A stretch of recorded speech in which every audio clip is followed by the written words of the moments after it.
Great thing about an old house is you get built-in shelving like this. And these are my new books I just got. Oh, look, a nice cold beer. I was going to do an episode on my Russian books, but I shall wait. As I just bought some new books at the, well, not new books, but used books at the library. The more you buy, the bigger discount you get. So I bought 6 paperbacks, which came to $2.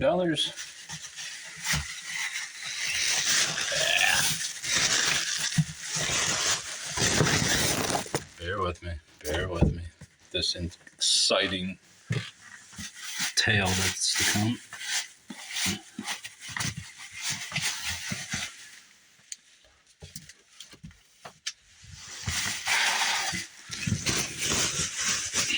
Great camera work. I must commend myself for wasting 1 minute and 15 seconds on that absolute rubbish. All right.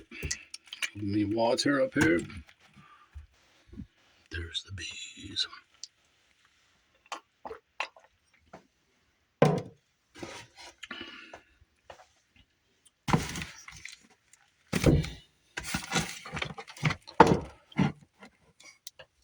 These books were hard won, as I had to endure some woman who was sound like she was either complaining to Meijer, the local chain grocery superstore, a la Walmart, about why she could not work because she had diabetes or something, and she didn't get a break in 8 hours, blah, blah, blah. Anyway, I had to endure that. She probably thought I was listening in because I kept leaving to go check prices on books. Because I only buy books that are not only valuable. What the hell's in my ear? The heck is that? Oh, it's a bird. Get the fuck away from me. So yeah, I had to endure that shit. I bought this book solely for the dust jacket. Mylar sleeve, which I shall remove. Here, watch that. Look at darkness while I remove a dust jacket.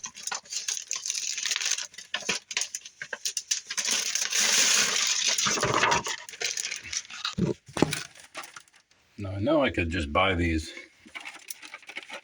at the store, but on Amazon, probably for $20 for a huge roll, but I prefer to give money to the local libraries and then either sell the books or hoard them as I do.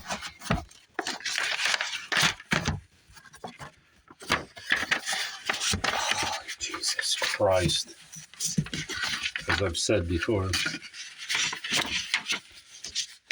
I mainly collect books, not only because I'm a hoarder of sorts, but getting rid of worthless fiat dollars for tangible goods is always a win and a proper investment.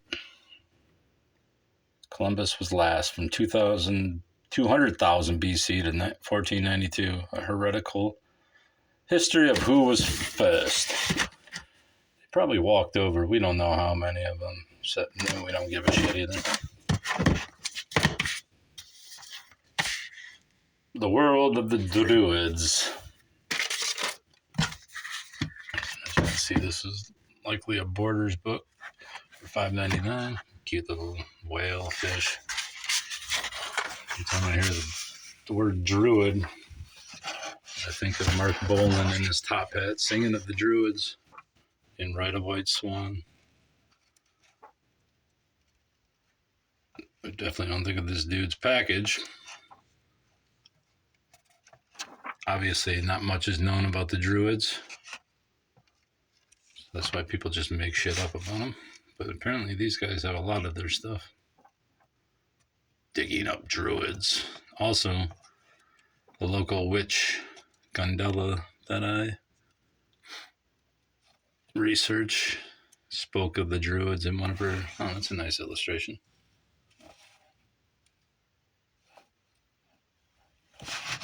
Spoke of the Druids also in indefinite terms because she did not know.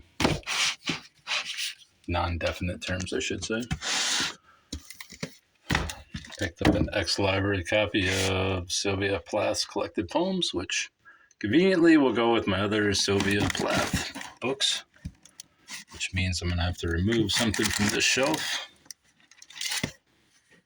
I don't know what year this was, so I'm sure they brought out new poems and unedited, non-Ted Hughes stuff. 1981, so definitely they brought out new stuff since then.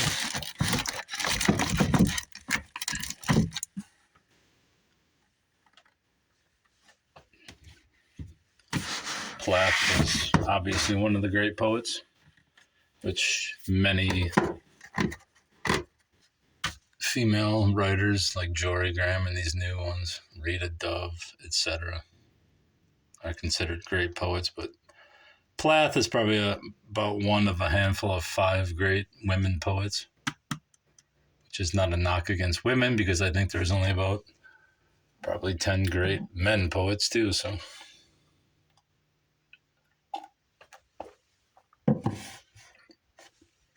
Terrifying Steamboat Stories. I found this one last of the 9 books I grabbed for $4. It was mine. What my library does is they have a front row of books, and then behind them they stuff other books, which is just bizarre, but that's what they do. And so I had to dig for this one while I was listening to this woman go on and on. I was just like, bitch, you can get a job at my place, at my work. They will hire you. But I didn't say anything to her because I didn't want to fight. Great Lakes historian James Donahue offers a collection of his most popular stories about spectacular sinkings, explosions, fires, and wrecks of steamboats on the Great Lakes, beginning with the violent demise of the historic Walk in the Water in 1821, and ending with the mysterious foundering of the Edmund Fitzgerald. Excuse me. My only concern with this is Eber Brock Ward, who, as an industrialist, began as both a sailor and boat owner. So hopefully there's a story about one of his boats in here.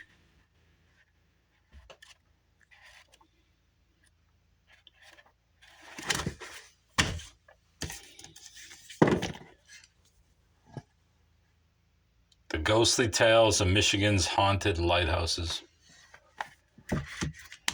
A book I would say is near and dear to my heart because I always wanted to go on a lighthouse adventure until I took my child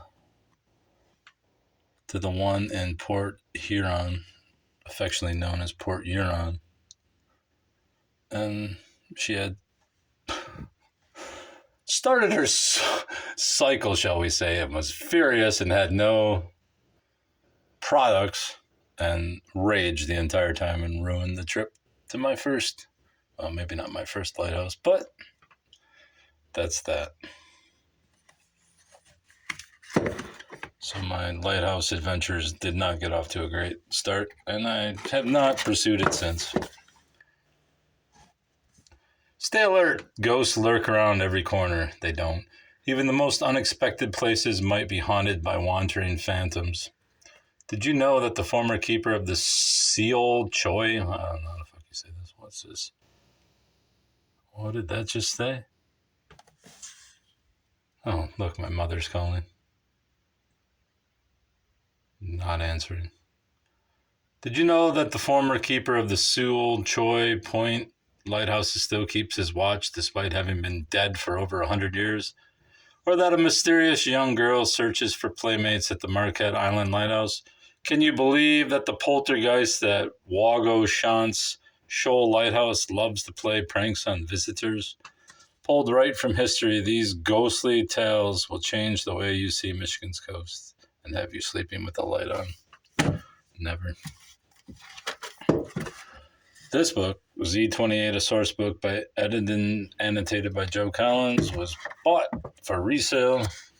It's just a book about this old car, the yearly implements that were added and removed, and options and standard features.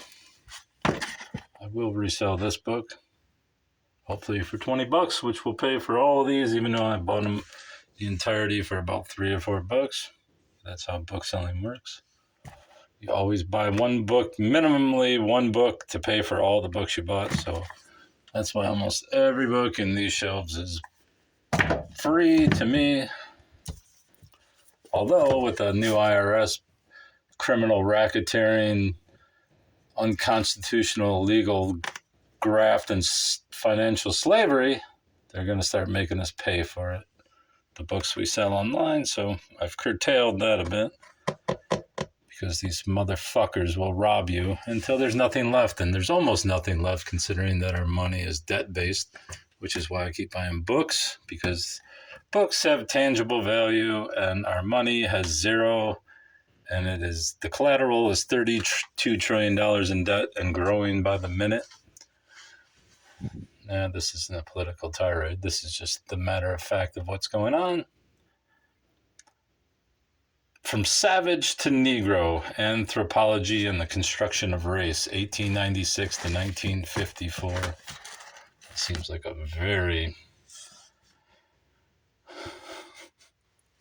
very small spans of time in the history of race and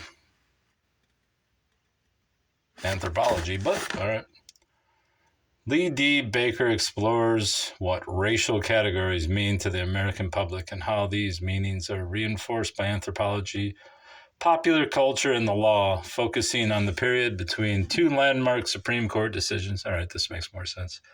Plessy versus Ferguson, the separate but equal doctrine established in 1896.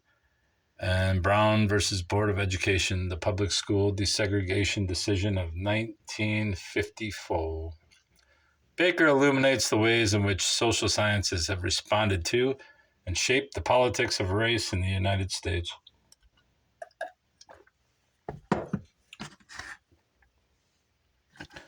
He paints a vivid picture of the relationship between specific African American and white scholars. Shouldn't that be European scholars? And documents interracial efforts to use the social science as a means of fighting for racial equality. Cool.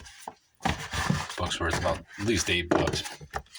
The Duster and Demon, a source book, just like the Z28 source book. This will be used for resale.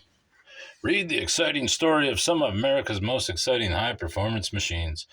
This book covers the whole story of the Duster and Demon, including the compact muscle cars Olives, produced in the 1970s. Hey, Olives!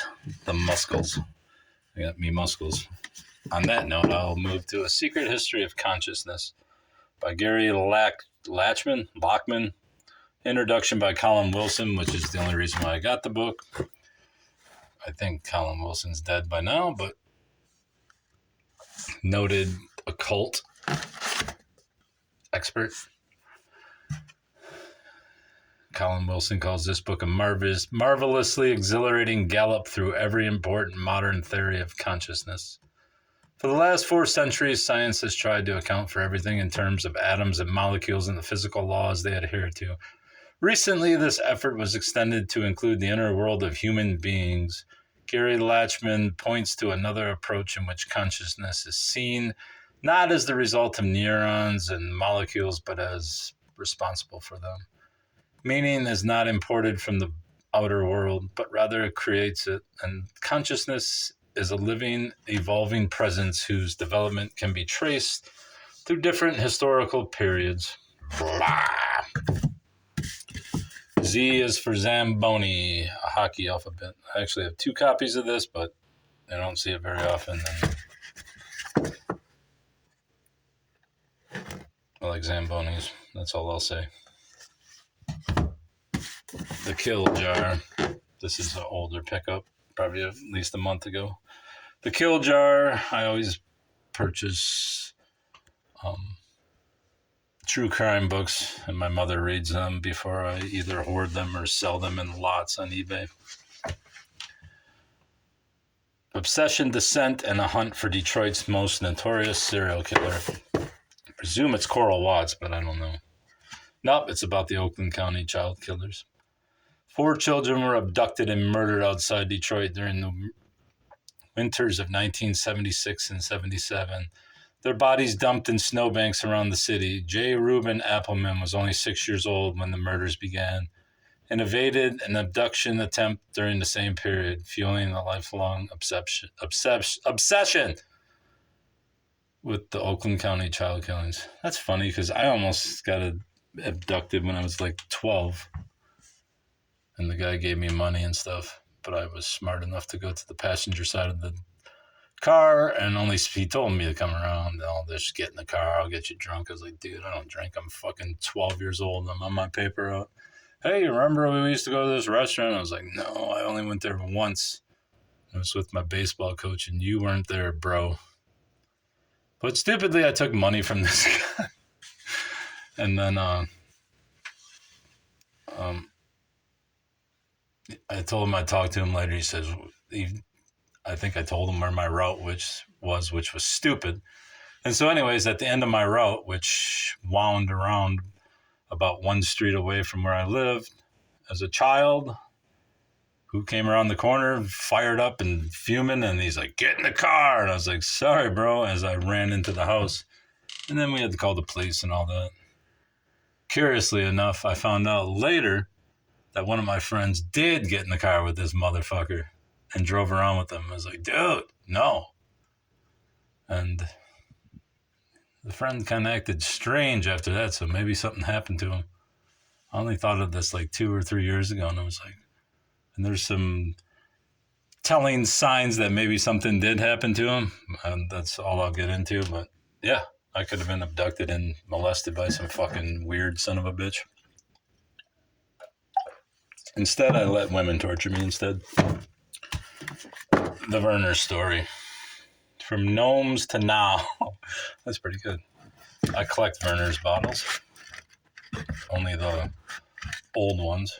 But yeah, Werner's is the local drink here.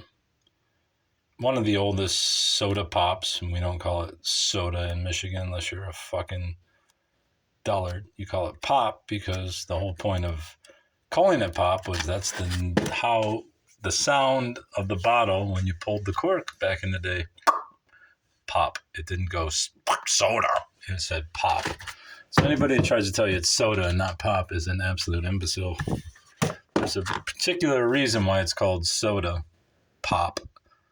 It's because it has soda in it, and when you open it, it's pops. So soda is the ingredient. It's like calling potato chips potato. They're not. Or calling cheese curls cheese. They're curls that are made of cheese. This is pop made with soda. Ginger ale connoisseurs love deliciously different Werner's for its distinctive gingery flavor and unique packaging. And for Werner's fans everywhere, the Werner story marks a nostalgic revival of interest in this important piece of Americana, the Detroit original and great success story. Yeah, I guess. I bought this book yesterday at the local Step thrift store. I can't remember what Step means, but I think it's developmentally challenged people. They employ them, and I think I'm not sure where the money goes to, but I'm pretty sure most of the people that work at the stores are developmentally challenged. Not that I go there because of that reason, but at one of the locations, there's this one girl who's literally, she's crazy, but she's really cute. And I talked to her, and she just would tell you the most crazy things. And one day I was trying to tell her something, and I was like, can I move this huge dresser? You can move it for me. And she's like, but I can't. And I felt bad because I wasn't trying to mock her. I was just messing with her, but she took it real serious. And Then she got yelled at by her supervisor because she was fraternizing, which I think she does a lot. Anyway, she's one of my favorite book people. Even though she's not a book people, she's just a thrift person. Tales of Horror and the Supernatural by, what's his name? Arthur Machen. A Trip Backward into Evil, a collection of superb stories by the master of the occult. Arthur Machen was famous in his day for his studies of evil, his strangely blah accounts of the supernatural, and his unique style. First editions of his books brought astronomical prices. Now today's readers, too, can enjoy Machen at his best. Austin turned round sharply and stared as Villiers, with some astonishment. Charles Herbert, weren't you in town 3 years ago? No. Then you had not heard of the Paul Street case. It caused a good deal of sensation at the time. What was the case? Well, a man of very good position, was found stark dead in the area of a certain house in Paul Street off Tottenham Court Road.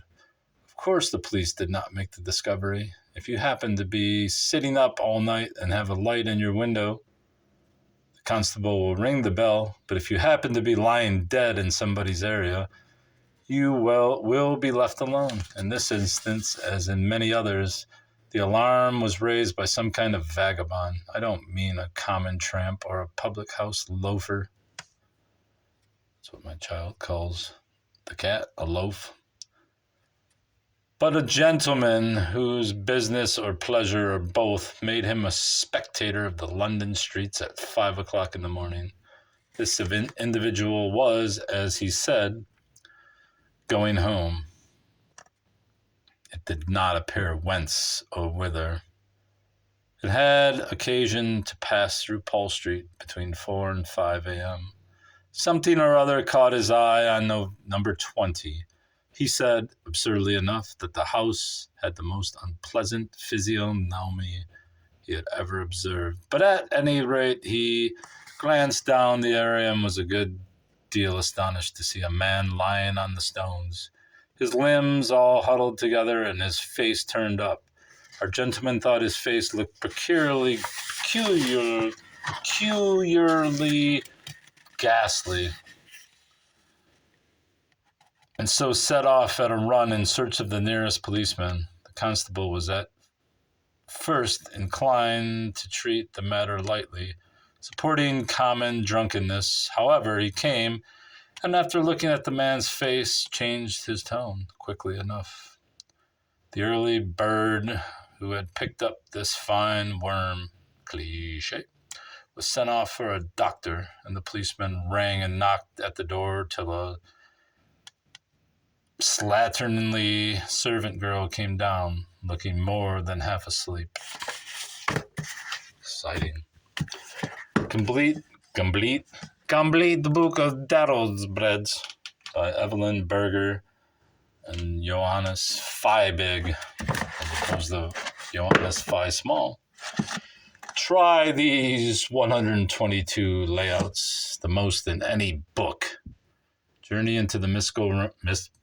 I can't fucking speak. Doesn't help I'm drinking a beer. Let's drink some more. A little more. Into the mystical. Start with getting to know the tarot, or the tarot, the symbolism of the major and minor arcana, traditional interpretations of the cards, and more. While I collect tarot cards, I don't particularly believe in the bullshit. Though, I will say, I do believe in the symbolism of the cards, and it should not be mocked.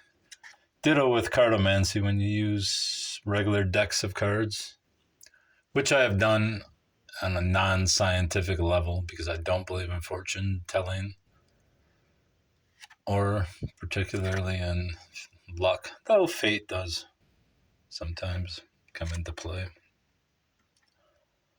And I've done a couple dozen readings and only stopped because I had a negative reading about somebody who I'm acquainted with, and I felt really bad that it said what it said. Look at that. Just pulled this girl out of a Nietzsche book. The hell is she? Weird shit you find in them. Anyway, there's tarot. So I collect tarot books, and that's that. Exploring Wicca, the beliefs, rites, and rituals of the Wiccan religion by Lady Sabrina, High Priestess and founder of the Our Lady of Enchantment Seminary of Wicca. I love this fucking glare on this book. Accurate and useful information about the beliefs, rites, and rituals of the Wiccan religion. Whoa. Whoa. Serving as both a beginning volume for those first exploring the spiritual path and a book that will bring seasonal witches up to speed. Exploring Wicca gives an overview of the many ways witchcraft is practiced today.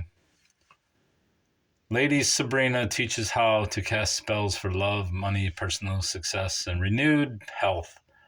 She also teaches how to reconnect with nature and with the power of the universe. As I've stated previously, I don't know if it was in these diatribes in these videos, but witchcraft to me, especially in the modern terms, is more or less a religion for people who have grown jaded by actual religion. And so I hold it in the same light, though not necessarily contemptful. I do believe it is a distraction. Not like a distraction. I was going to say like music. But music is more a maniacal distraction nowadays. It's almost a coping mechanism for the shitty brand of life we now live in this world of totalitarian government and the love of communism, which is a fucking dead end, fall of Rome type of deal, but such is life. And people cope any way they can, and one of the ways is to draw down the moon. All right. Throw the moon, which is a fucking satellite, more or less. CIA satellite. Draw down the moon and rip it up and throw it right in the trash for all I care.